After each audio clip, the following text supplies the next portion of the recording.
Every Monday we have Moral Maze. There is so much to discuss and so little of it discussed outside of Sun News. That's a fact. Jack Fonseca from Campaign Life is this week's victim. Let's begin with Cardinal Dolan, a prince of the church in New York, a very, very important person, of course, who actually once in a press scrum praised me and said the best piece he'd written on Pope Francis was by, he actually referred to Michael Cohen of the New York Daily News or something. Well, he's great. I don't know about you, but Michael Cohen's awesome. Michael Cohen's really good. He meant me. This is a difficult one. The St. Patrick's Day parade, which means a great deal in New York, huge. Everyone's Irish that day, but it's very, very large and very important. Strong Catholic influence. They have now officially said that gay people can march under a specific gay banner, and they are part of the parade. The Cardinal will be the Grand Marshal? Yes. You want him to withdraw from that? Well, I'd prefer to see that he does. We should clarify this is a gay activist groups are now going to be allowed to march in the Gay Pride Parade. They've marched before, but not officially. No.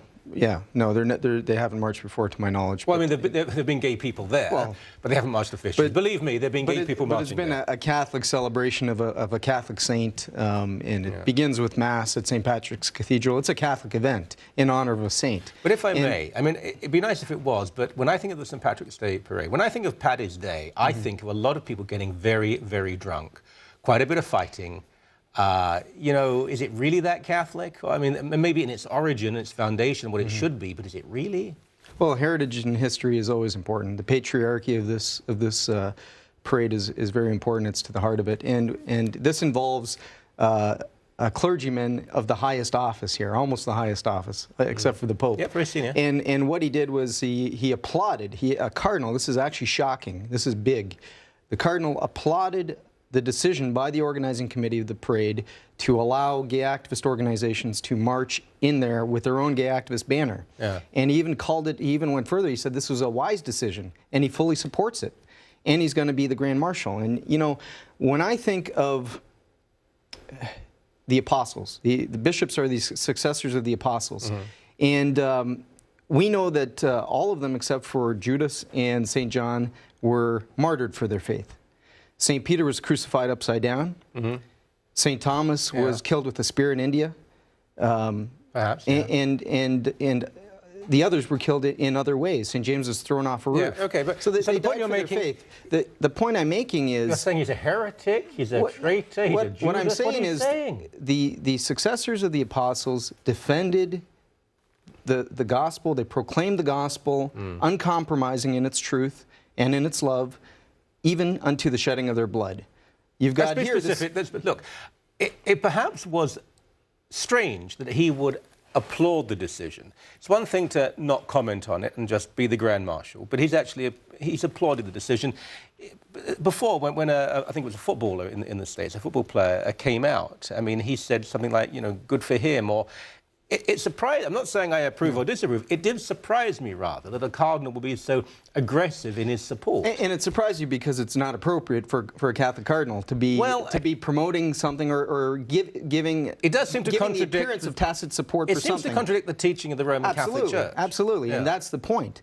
And so going back to the role of a bishop as successor to the apostles, I think of bishop, the bishop in England.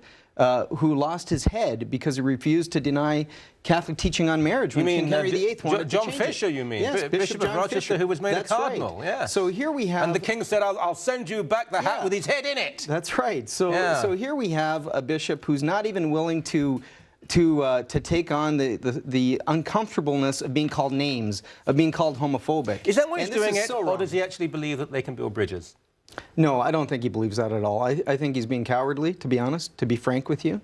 He's being cowardly. He wants to be liked. He wants to be popular. Okay. He probably doesn't want to lose donations from wealthy liberals, from wealthy left-wingers in the church, and 30 pieces of silver. You're being very harsh about I am. I think he does. There are other things that go on during the Paddy's Day parade that are pretty non-Christian. I mean, there are... But that's an aside. That's got nothing to do with... It's not an aside. There are people marching there whose politics can be unsavory, whose personal morality might be unsavory. but you're making an issue out of one particular group. And so the argument has always been, there's always been gay people marching, but now they're under one group. No, but these are gay activist organizations that are trying to influence the debate on marriage, not just the debate, but the redefinition of marriage and family in the United States, a big issue for the Catholic Church. Speaking of Ireland, this is actually in Ireland itself, Irish mother of 6 jailed for homeschooling. Now, there must be a context here. I mean, I know a bit about homeschooling. Germany, they're very harsh about this, but generally in North America and much of Europe, if you homeschool, there may be a little bit of quizzing by the authorities, but you're allowed to do it. Ireland, they're arrested? Yeah. There's been big changes in Ireland's politics and culture. The new government that's come in is very much in conflict with the Catholic Church. It's brought in abortion, which is going to lead to abortion on demand. It's already happening. And what happened is that in Ireland there's a constitutional right to homeschooling that's existed for I don't know how long, but it's there. And you have a right to do it, and many families do this. This new government brought in a piece of legislation that required them to register. And this family refused to do that. They believe it's their constitutional right. I think it's the state being Big Brother. The state wants control over the children. Okay. Now, the state wants. She went to jail for 3 hours. I mean, she wasn't held in jail, but it was still. I mean, but it was a 10-day jail sentence. And to put someone in a prison, for goodness' sake. And what law has she broken? I suppose we could argue she can homeschool, but she has to register. Well, there are issues of knowing where children are and state involvement. I mean, I'm not saying I disagree with you on this, but there could have been a compromise. If she just would have done that, they wouldn't have touched her. Well, her explanation for that, to that accusation was that this is the state trying to continue its control and build up the control on homeschooling and the ability of parents to pass on their values through homeschooling. So she's saying, I'm not going to play that game.